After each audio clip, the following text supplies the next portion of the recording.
В этом подразделении 4 года жил и учился Расим Баксиков. Қазанның танк училищесында курсантлары Расим Баксиков батырлығы хақында ғұрурланып сөйлейлер. Тизден оқу йорты диварына оның фотосуретін Россия геройы буларак эләрбез дип өметләнәләр. Ул яшәгән казарма, укыган сыйныфларны командирлары әле дә хәтерли. Отзывчивый человек. Ул бик ярдәмчел һәм актив укучы иде. Җаваплы булуы, барлык кушкан эшне төгәл үтәү белән аерылып торды.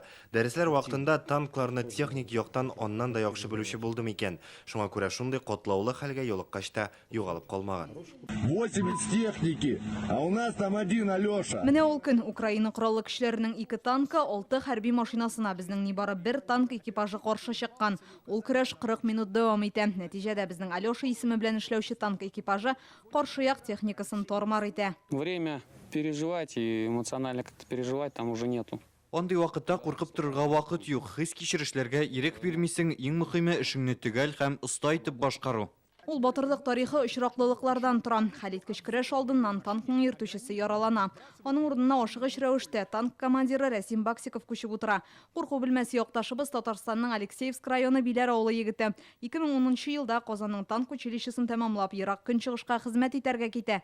Махсус хәрби операция башлангач, анда эләгә. Влияет очень профессионализм экипажа. Монда экипажның осталыгы һәм әзерлеге зур роль уйнаган. Безнең танкның каршы якныкыннан аермасы юк. Мөмкинлекләре бер үк дияргә була.